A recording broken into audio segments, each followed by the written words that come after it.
अधिकार से इसका क्या हो सकता है, खास तौर पे पब्लिक स्कूल और प्राइवेट स्कूलों में अपने यहाँ स्कीम्स बहुत निकलती हैं, बहुत सारे कानून बनते हैं। शुक्ला जी ने कहा कि कानून से नहीं होता है, मैं थोड़ा इत्तेफाक किए रखता हूं कि कानून से ही देश चलता है, कानून के दायरे में ही देश को चलाया जा सकता है। तो आरटीआई के कंप्लेंट 821F का बहुत कम इस्तेमाल होता है।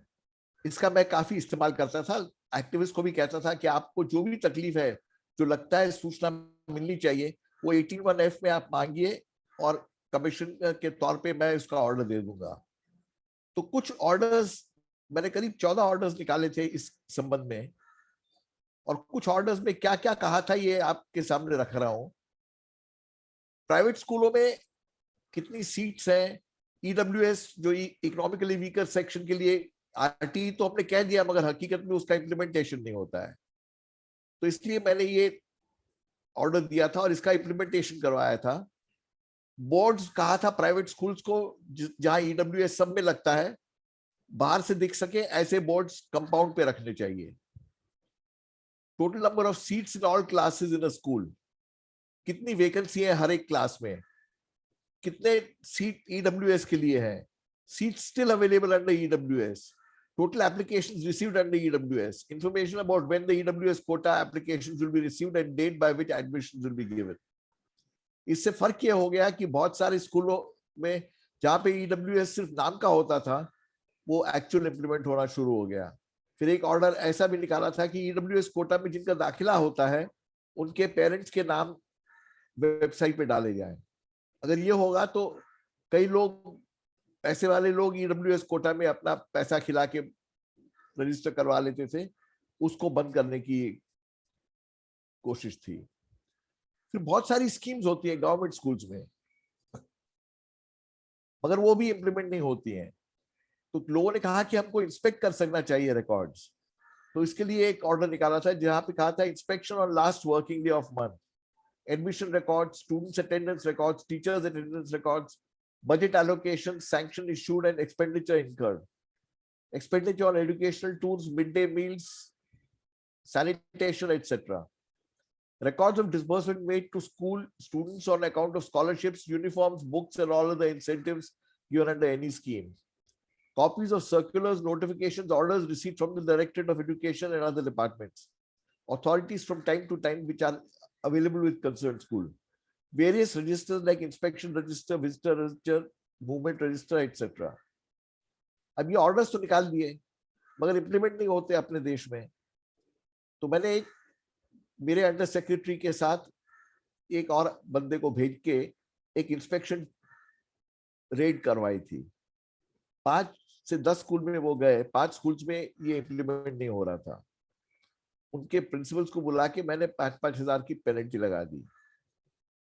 दिल्ली भर में जब मैं था तो ये इंप्लीमेंट बहुत अच्छी तरह होना शुरू हो गया। और भी एक है details of students admitted at EWS quota for all recognised unaided schools. इस तरह से बहुत सारी इंफॉर्मेशन वेबसाइट पे भी मैंने कहा था कि डालनी पड़ेगी। पेंशन्स के बारे में बहुत सारी चीजों को 181F के तहत आप करके आरटी एप्लीकेशन करने की जरूरत नहीं है। और आपके यहाँ तो बहुत ही कोऑपरेटिव एंड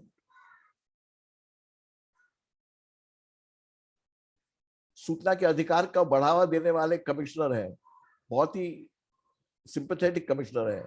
कोशिश कीजिए उनको 181F में कंप्लेंट देके कि ये चीज हमें दिखानी चाहिए, स्कूलों में इंस्पेक्शन होना चाहिए, स्कूलों को बोर्ड्स लगाने चाहिए, स्कूलों को, डिपार्टमेंट ऑफ एजुकेशन को ये इंफॉर्मेशन वेबसाइट में डालनी चाहिए। अगर ये हो गया तो मैं समझता हूँ काफी भ्रष्टाचार कम होगा, गलत चीजें कम होगी एंड आपकी विजिलेंस बढ़ेगी। और आपको आरटीआई एप्लीकेशन करके मत्था पिच्ची करने की जरूरत नहीं है। ये ऑटोमेटिक 181F के तहत आप कंप्लेंट कर सकते हैं। और सेक्शन 4 में कमीशन को ऑर्डर, सेक्शन 41A17 में कमीशन के पास ये अधिकार है ऐसा ऑर्डर देने का। अगर ये किया तो मैं समझता हूँ सिटीजन्स की मॉनिटरिंग अच्छी रह सकती है, नागरिकों की मॉनिटरिंग अच्छी रह सकती है, और स्कूलों में कानून के हिसाब से काम करवाना थोड़ा सरल हो जाएगा। धन्यवाद। जी सर, बहुत बहुत धन्यवाद। और आपने अपने इन महत्वपूर्ण निर्णयों के बारे में बताया, और इनफैक्ट इसके पहले भी इस पर कई बार आपने प्रकाश डाला है, और जो आपके कार्य हैं खैर वो तो अपने आप में एक लैंडमार्क है। और उम्मीद है कि वर्तमान के जो सूचना आयुक्त हैं और आगे आने वाले भी इस विषय पर इतना बढ़िया कार्य कर पाएंगे। ईडब्ल्यूएस को लेकर के आपने, और मेडिकल कॉलेज स्कूल मेडिकल में लेकर के, बेड को लेकर के आपने जो कार्य किए थे वो इतने महत्वपूर्ण कार्य हैं कि शायद अब तो खैर ऐसे 18(1)F की आपने बात करी है। लोग धारा 18 के तहत शिकायत करते हैं, उनकी कोई अपीलों की सुनवाई नहीं होती है। हालांकि मध्य प्रदेश की आपने बात करी है तो यहाँ पे थोड़ा बेहतर व्यवस्था है, लेकिन यहाँ अपीलों की सुनवाई नहीं हो रही, तो धारा 18 की शिकायतों की तो बात ही करना क्या है कि वो कब तक उनका नंबर ऐसे लगेगा। हम एमपी में जरूर प्रयास करते रहते हैं और करेंगे, और हमारे जो भी साथी भी हैं हम भी उनसे ये आग्रह करेंगे कि वो इस तरह से प्रयास करें, और आंगनबाड़ी केंद्रों में, स्कूलों में, मिडिल स्कूलों में, प्राइमरी स्कूलों में ये जो व्यवस्थाएं हैं, मध्याह्न भोजन से संबंधित, फीस माफ होने से संबंधित, ईडब्ल्यूएस कैटेगरी की बातें आती हैं या स्कॉलरशिप की बातें आती है, पूरा डिस्प्ले बोर्ड में आनी चाहिए, और निश्चित तौर पे इस पे प्रयास हम लोग करेंगे। बहुत बहुत धन्यवाद। हम आगे बढ़ते हैं और श्री प्रवीण पटेल जी को हम कार्यक्रम में एक बार पुनः इनवाइट करते हैं। हमारे फोरम फॉर फास्ट जस्टिस के एक हमारे महत्वपूर्ण जो साथी हैं कानपुर से, वो जुड़े हुए हैं, रिटायर्ड कैप्टन हैं, आर्मी कैप्टन है, और 1965 और 1971 के युद्ध में उन्होंने बहुत महत्वपूर्ण भूमिका भी निभाई है हमारे देश के लिए। तो हम प्रवीण भाई को यहाँ पर आमंत्रित करेंगे कि वो उन्हें सादर आमंत्रित करें इस कार्यक्रम में अपने विचार रखने के लिए। धन्यवाद शिवानंद भाई, आप ही बुला लीजिए, कोई दिक्कत नहीं है। जी, तो त्रिपाठी जी का हार्दिक स्वागत है। हाँ, 2 मिनट खाली उनका बारे में बता देता हूँ। जी। कैप्टन त्रिपाठी एक वॉर वेटरन है, 65, 71 दोनों लड़ाइयाँ लड़ी है। Kanpur society for fast justice के अध्यक्ष भी हैं।